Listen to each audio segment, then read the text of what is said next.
अस्सलाम वालेकुम viewers, you are watching easy for you. आज की हमारी वीडियो है, इसमें टाइम कॉम्प्लेक्सिटी को देखेंगे वर्स्ट और बेस्ट केस में सिलेक्शन सॉर्ट एल्गोरिदम की। जो हमारी प्रीवियस वीडियो थी उसमें हमने सिलेक्शन सॉर्ट एल्गोरिदम को ड्राई रन से कंप्लीट अंडरस्टैंड किया था। तो जो आज की वीडियो है उसमें हम टाइम कॉम्प्लेक्सिटी को वर्स्ट और बेस्ट केस में कैलकुलेट करेंगे। तो मैं आपको जनरल सा ओवरव्यू दे देती हूँ सिलेक्शन सॉर्ट एल्गोरिदम का। अगर आपको इसकी वर्किंग का नहीं पता तो आप मेरी प्रीवियस वीडियो को विजिट भी कर सकते हैं, मैं डिस्क्रिप्शन में लिंक दे दूँगी। तो ये मेरे पास एक अरे दिया गया है, इसको मैंने क्या करना है, सिलेक्शन सॉर्ट एल्गोरिदम इस पर मैंने अप्लाई करना है और इसको सॉर्टेड फॉर्म में बनाना है। तो आप सबसे पहले देखो कि जो स्टार्ट में हमें लिस्ट दी जाएगी अरे की, वो ऑलवेज अनसॉर्टेड फॉर्म में होगी। सॉर्टेड तो हमने उसको खुद बनाना है। तो जो दो काम हम करने वाले हैं ना सिलेक्शन सॉर्ट एल्गोरिदम में, वो हम अनसॉर्टेड लिस्ट में ही करेंगे। सॉर्टेड लिस्ट को तो बिल्कुल नहीं छेड़ना, जब उस सॉर्टेड फॉर्म तो हम अरे की खुद बना रहे हैं। तो अनसॉर्टेड में से सबसे पहला काम क्या करेंगे, हम मिनिमम एलिमेंट को फाइंड करेंगे। इस पूरी लिस्ट में से हम मिनिमम एलिमेंट को फाइंड करेंगे। जब हम फाइंड कर लेंगे तो उसको अनसॉर्टेड लिस्ट के ही लेफ्ट मोस्ट, यानी कि सबसे लेफ्ट वाले एलिमेंट के साथ स्वैप करवा देंगे। देखो मेरे पास अनसॉर्टेड लिस्ट में से सबसे मिनिमम वैल्यू क्या है, पूरी लिस्ट में से मिनिमम वैल्यू 4 है। 4 को क्या करूँगी, अनसॉर्टेड लिस्ट का ही लेफ्ट मोस्ट के साथ स्वैप करवा दूंगी। 4 देखो 7 की जगह पे आ गया, 7 4 की जगह पे आ गया। तो अब मेरे पास जो सॉर्टेड एलिमेंट आया है वो 1 एलिमेंट है, बाकी अनसॉर्टेड लिस्ट है, इसको नहीं छेड़ना। अब अनसॉर्टेड लिस्ट में से ही मिनिमम एलिमेंट पहले फाइंड करो। मिनिमम एलिमेंट पूरी लिस्ट में से 5 है, 5 मिल गया। देन क्या करेंगे, 5 हमारे पास लेफ्ट मोस्ट भी है। देखो ना, अनसॉर्टेड लिस्ट का लेफ्ट मोस्ट भी 5 है, तो कोई स्वैपिंग नहीं होगी, 5 एज इट इज़ आ जाएगा। ठीक है, अब मेरे पास 4 5 सॉर्टेड लिस्ट आ गई है, बाकी अनसॉर्टेड लिस्ट है। इसी तरह सेम क्या होगा, फिर दोबारा से इसमें से हम लोग मिनिमम वैल्यू को फाइंड करेंगे। मिनिमम वैल्यू भी 7 है और लेफ्ट मोस्ट एलिमेंट भी हमारे पास क्या है अरे का, अनसॉर्टेड लिस्ट का, वो भी 7 है। 7 भी एज इट इज़ आ जाएगा। इसी तरह हम मज़ीद स्टेप्स करके अरे को सॉर्टेड फॉर्म में ला सकते हैं। ये तो जनरल सा ओवरव्यू मैंने दिया है आपको। अगर आपको डीपली इसको अंडरस्टैंड करना है तो आप मेरी प्रीवियस वीडियो को विजिट करें। तो हम आज इसकी टाइम कॉम्प्लेक्सिटी को देख लेते हैं। सबसे पहले हम इसको वर्स्ट केस में देखें कि हम पढ़ रहे हैं डाटा स्ट्रक्चर पर। डाटा स्ट्रक्चर में हम एरे का कॉन्सेप्ट पढ़ रहे हैं और हम सिलेक्शन सॉर्ट एल्गोरिदम को स्टडी कर रहे हैं। अब इसका जो डिसएडवांटेज है इसका सिलेक्शन सॉर्ट एल्गोरिदम का, वो ये है कि हमें अगर अरे का साइज़ बढ़ा दिया जाता है, ठीक है, तो उसमें हम लोगों को ये जो सिलेक्शन सॉर्ट एल्गोरिदम है ये इनएफिशिएंट है। जब अरे का साइज़ बहुत ज़्यादा बड़ा होगा तब ये हमारे पास इनएफिशिएंट एल्गोरिदम है। वैसे अगर इसकी परफॉर्मेंस के लिहाज से देखें या वर्किंग के लिहाज से देखें तो ये सिंपल एल्गोरिदम है। अब देखो सबसे पहले मेरे पास क्या दिया जाएगा, साइज़। साइज़ को मैं एन से डिनोट करूँगी। एन क्या होता है कि अरे का टोटल, अरे का ये जो मेरे पास अरे दिया गया है इसका टोटल साइज़ क्या है, ठीक है। उसके बाद कितने स्टेप्स में ये अरे सॉर्टेड फॉर्म में आ जाएगा, उसका आंसर ये है कि ऑलवेज़ हम n-1 करेंगे, यानी टोटल साइज़ -1 करेंगे तो उतने स्टेप्स में हमारे पास अरे सॉर्टेड फॉर्म में आ जाएगा। और जो टाइम कॉम्प्लेक्सिटी हमने वर्स्ट केस में कैलकुलेट करनी है सिलेक्शन सॉर्ट की, वो हमेशा हम कंपैरिजंस की हेल्प से करते हैं। जो हमारे पास अरे में कंपैरिजंस होंगे, अभी हम नेक्स्ट एग्जांपल से देखते हैं, उस बेस पे हम लोग वर्स्ट केस टाइम कॉम्प्लेक्सिटी को कैलकुलेट करेंगे। तो हम लोग एक एग्जांपल से इसको अच्छे से अंडरस्टैंड कर लेते हैं कि वर्स्ट केस जो है उसमें कंपैरिजंस कैसे होंगे और उनको कैसे फार्मूले की मदद से कैलकुलेट किया जाए। अब वर्स्ट केस टाइम कॉम्प्लेक्सिटी को कैलकुलेट कर लेते हैं सिलेक्शन सॉर्ट। अब सिलेक्शन सॉर्ट एल्गोरिदम की टाइम कॉम्प्लेक्सिटी वर्स्ट केस में हम कैलकुलेट कर लेते हैं। सबसे पहले जो मेरे पास अरे दिया गया है वो दिया गया है अनसॉर्टेड फॉर्म में अरे दिया गया है। सॉर्टेड फॉर्म में तो उसे खुद बनाना है। तो सबसे पहला काम क्या करेंगे, अनसॉर्टेड अरे में से मिनिमम वैल्यू को फाइंड करेंगे। तो मिनिमम वैल्यू को फाइंड करने के लिए हमारे पास, अगर आप सिलेक्शन सॉर्ट एल्गोरिदम को पढ़ रहे हैं तो आपको इस मिनिमम वैल्यू फाइंड एल्गोरिदम की अंडरस्टैंडिंग होनी चाहिए कि पूरी लिस्ट में से मिनिमम वैल्यू को फाइंड कैसे किया जाता है। तो मिनिमम वैल्यू को फाइंड करने के लिए कितने कंपैरिजंस यहाँ पे हो रहे हैं, 1 2 3 4 5 6 कंपैरिजंस हो रहे हैं, ठीक है। 6 कंपैरिजंस हो रहे हैं मिनिमम वैल्यू को फाइंड करने के लिए फर्स्ट स्टेप में। तो हम कह देंगे हमारे पास कंपैरिजन 6 हैं और जब हमें मिनिमम वैल्यू मिल जाती है, पूरे अरे में से मिनिमम वैल्यू मिल जाती है, तो मिनिमम वैल्यू इस पूरे अरे में से हमारे पास 1 है। तो मिनिमम वैल्यू 1 मिल गई है, इसको हम क्या करेंगे, लेफ़्ट मोस्ट अरे के, अनसॉर्टेड अरे के लेफ़्ट मोस्ट के साथ स्वैप करवा देंगे। लेफ़्ट मोस्ट क्या है अरे का, 7 है ना लेफ़्ट मोस्ट। 1 को 7 के साथ स्वैप करवा देंगे और 7 को 1 के साथ। ये देखो यहाँ पे मेरा 1 आ गया और यहाँ पे मेरा 7 आ गया 1 की जगह पे, ठीक है। अब मेरे पास जो सॉर्टेड एलिमेंट है वो जस्ट वन एलिमेंट है और बाकी मेरे पास अनसॉर्टेड एलिमेंट है। ठीक है, तो हम कह सकते हैं कि हमारे पास फर्स्ट स्टेप में 6 कंपैरिजन से हमें मिनिमम वैल्यू मिली है और हमारे पास जस्ट वन स्वैपिंग हुई है। ठीक है, वन एलिमेंट आया ना अपनी सॉर्टेड फॉर्म में, तो वन स्वैपिंग हुई है। इसी तरह हमारे पास स्टेप 2 में क्या होगा, स्टेप 2 में भी सेम एज इट इज़ यही वर्किंग हमारे पास परफॉर्म होने वाली है। ये देखें, ये हमारे पास अब स्टेप 2 है। स्टेप 2 में हमें कितने कंपैरिजंस करने पड़ेंगे मिनिमम वैल्यू को फाइंड करने के लिए। आप याद रखो, अब मेरे पास सॉर्टेड ये वाली लिस्ट रह गई है और अनसॉर्टेड मेरे पास ये वाली लिस्ट है। अब मुझे मिनिमम वैल्यू फाइंड करने के लिए अनसॉर्टेड लिस्ट में से कितने कंपैरिजंस चाहिए होंगे, 1 2 3 4 5 मुझे कंपैरिजंस चाहिए होंगे मिनिमम वैल्यू फाइंड करने के लिए, तो मैंने कंपैरिजंस 5 लिख दिया।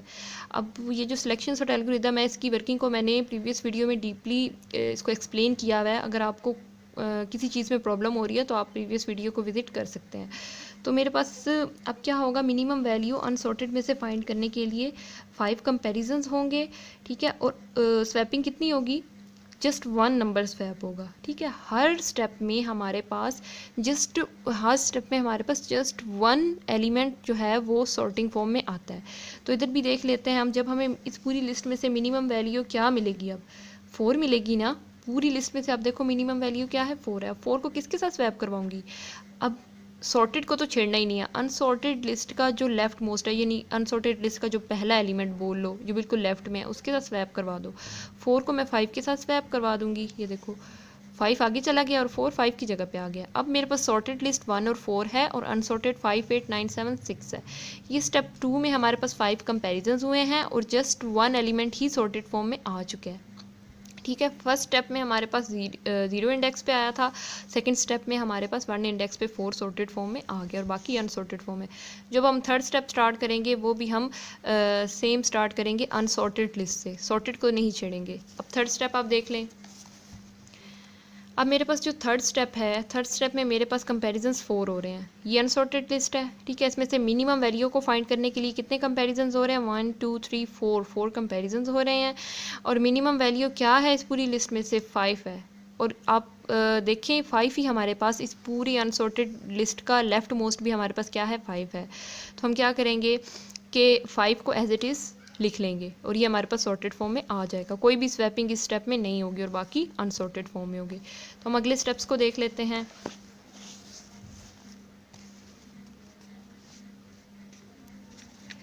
अब ये मेरे पास कंपैरिजन जो हो रहे हैं, कंपैरिजन ट्री हैं स्टेप नंबर 4 में।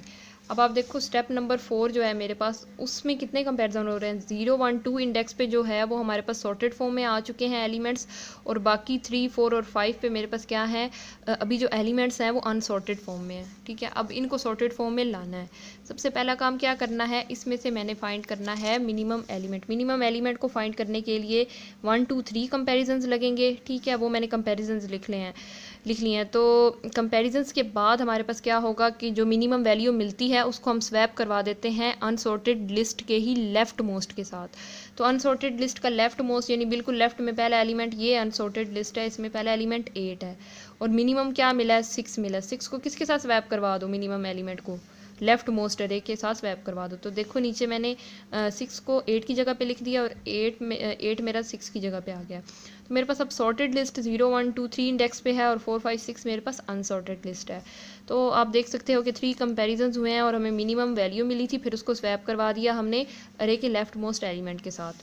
ठीक है, तो उसके बाद हमारे पास जो स्वैप हुआ है जस्ट वन एलिमेंट। अब आप देख रहे हो कि हर स्टेप में हमारे पास क्या हो रहा है, just one element sorted form में आ रहा है, एक से ज़्यादा एलिमेंट सॉर्टेड फॉर्म में नहीं आ रहा। उसके बाद हम लोग स्टेप 5 में देख लेते हैं। स्टेप 5 में हमारे पास क्या हो रहा है, स्टेप 5 में हमारे पास क्या है कि जो सॉर्टेड फॉर्म में अरे है 0 1 2 3 इंडेक्स पे है सॉर्टेड फॉर्म में और बाकी 4 5 6 हमारे पास अनसॉर्टेड है। तो हम क्या करेंगे कि अनसॉर्टेड लिस्ट में से सबसे पहले मिनिमम एलिमेंट को फाइंड करेंगे। मिनिमम एलिमेंट क्या है अनसॉर्टेड लिस्ट में से, 7 है। 7 को किसके साथ स्वैप करवा दो, मिनिमम वैल्यू जब मिल गई है उसको 9 के साथ करवा दो। 9 के साथ क्यों करवाएंगे, क्योंकि देखो ये तो मेरा सॉर्टेड है, ये अनसॉर्टेड है, तो अनसॉर्टेड लिस्ट का जो पहला एलिमेंट या लेफ्ट मोस्ट कह लो उसके साथ स्वैप करवाना होता है जो मिनिमम वैल्यू मिलती है अनसॉर्टेड में से। और आपने पूरे स्टेप्स में देखा होगा कि सारे काम ये हम अनसॉर्टेड लिस्ट में कर रहे हैं, सॉर्टेड लिस्ट में कोई काम नहीं होना। सॉर्टेड लिस्ट में जब एलिमेंट को पुट करते जाएंगे, बाकी अनसॉर्टेड लिस्ट में दोनों काम होंगे, सर्चिंग वाला भी, मिनिमम एलिमेंट को सर्च करने वाला भी, और फिर उसको स्वैप करवाना लेफ्ट मोस्ट के साथ। ठीक है, अब सॉर्टेड फॉर्म में कितने एलिमेंट्स आ चुके हैं, 0 1 2 3 4 सॉर्टेड में हैं, बाकी 5 6 अनसॉर्टेड फॉर्म में आ गए हैं। ठीक है, जस्ट 1 स्वैपिंग हुई है स्टेप में, 5 स्टेप में। अब स्टेप 6 को हम देख लेते हैं। स्टेप 6 में अब देखो हमारे पास ऑलरेडी अरे जो सॉर्टेड फॉर्म में है वो 0 1 2 3 4 इंडेक्स पे सॉर्टेड फॉर्म में अरे है, और बाकी 5 6 अनसॉर्टेड फॉर्म में है। तो अब देखो अनसॉर्टेड लिस्ट में ही हम फाइंड करेंगे ना सबसे पहले मिनिमम वैल्यू कौन सी है, तो अनसॉर्टेड लिस्ट में मिनिमम वैल्यू 8 है। और आपने एक और चीज़ देखी है कि हमारे पास लेफ्ट मोस्ट, अनसॉर्टेड तो इतनी सी लिस्ट रह गई है ना, तो लेफ्ट मोस्ट यानी अनसॉर्टेड लिस्ट का पहला एलिमेंट 8 ही है। तो सेम एज इट इज़ हमारे पास क्या होगा कि पूरा अरे अब सॉर्टेड फॉर्म में आ चुका है, तो हम अरे कुछ इस तरह से हमारे पास सॉर्टेड फॉर्म में आएगा। 1 4 5 6 7 8 9 ये हमारे पास अरे सॉर्टेड फॉर्म में आ चुका है। तो अब बात आती है कि हमने इतनी बड़ी जो एग्जांपल ली है, अरे को सॉर्ट किया है, वो इसलिए लिया ताकि आपको अंडरस्टैंड हो जाए कि वर्स्ट केस में हमें कितने लोड्स ऑफ कंपैरिजंस करने पड़ते हैं। तो उन कंपैरिजंस को एंड पे जितने भी कंपैरिजंस हुए हैं ना हर स्टेप में, देखो जैसे कि ये मेरे पास स्टेप्स हैं सारे 1 2 3 4 5 6 स्टेप्स, इन स्टेप्स के कंपैरिजंस को मैं एंड पे क्या कर लूँगी, प्लस कर लूँगी। ये देखें आपको फार्मूले में हमने इसका जो फार्मूला है उसके ज़रिए इसको कैलकुलेट किया हुआ है, ये मेरे पास दी गई है। कंपैरिजंस को मैंने एंड पे प्लस कर लिया है। 6 5 4 1 मेरे पास फर्स्ट स्टेप में 6 कंपैरिजंस हुए हैं, और अगले स्टेप में 5, अगले स्टेप में 4 टिल 1 तक कंपैरिजंस हुए हैं। ये मैंने कंपैरिजंस को प्लस कर लिया है जो अभी मैंने किए हैं कंपैरिजंस हर स्टेप में। तो मैं इनको इस फॉर्म में लिख सकती हूँ n-1 में। क्यों लिख सकती हूँ, क्योंकि आप देखो कि मेरे पास n = 7 है। ठीक है, तो 7 - 1 करें तो 6 आता है, 7 - 2 करें तो 5 आते हैं कंपैरिजन, 7 - 3 करें तो 4 कंपैरिजन आते हैं, इसी तरह 1 तक जाएगा। तो ये जो हमारे पास पूरी फॉर्म है इसकी जनरलाइज जो हमारे पास आएगी फॉर्म वो ये आएगी n-1/2। ठीक है, ये हमारे पास इसकी फॉर्म आएगी, जनरलाइज फॉर्म आएगी। तो इसको हम कैलकुलेट कर लेते हैं। n को अंदर मल्टीप्लाई करवाएंगे, n² आ जाएगा, -n आ जाएगा, /2 जो है वो फार्मूले वाला आ जाएगा। तो हम अगेन क्या करेंगे कि हम कांस्टेंट को बिग ओ नोटेशन में ऑलवेज बिग ओ नोटेशन में हम कांस्टेंट को इग्नोर कर देते हैं। तो हम 1/2 को कॉमन ले लेंगे और फिर n² - n रह जाएगा। तो 1/2 इग्नोर कर दिया हमने क्योंकि हम बिग ओ नोटेशन को यूज़ कर रहे हैं एल्गोरिदम के कंपैरिजन के लिए। तो बाकी मेरे पास n² - n बच गया है, जिसमें से मैं ऑलवेज क्या करूँगी, highest order of n will be taken, के अगर n की पावर ज़्यादा होती है तो उसी को ले लिया जाएगा और बाकी को स्किप कर दिया जाएगा। तो n² को मैं ले लेती हूँ और ये n जो है ये स्किप कर दूँगी क्योंकि highest order of n² will be taken. ठीक है, ये इसका रूल है बिग ओ नोटेशन में। तो बाकी मेरे पास अब देखें, आप देख सकते हैं कि worst case time complexity big O of n² निकल आई है, और अब स्वैपिंग जो होगी हमारे पास वो स्वैपिंग होगी हमारे पास big O of n। Big O of n हमारे पास क्या होगी, स्वैपिंग क्यों होगी बिग ऑफ n, क्योंकि आप देखो हमने भी जो अपनी एग्जांपल में कैलकुलेट किया है, मैं आपको दिखा देती हूँ अपनी एग्जांपल में। जैसे ये मेरे पास है, हर टाइम अब आप देखो कि क्या होगा कि जस्ट 1 एलिमेंट अपनी सॉर्टेड फॉर्म में आ रहा है, स्वैप हो रहा है। ठीक है, एक एलिमेंट आगे मूव कर रहा है ना, जस्ट हर स्टेप में 1 एलिमेंट ही सॉर्टेड फॉर्म में आता है।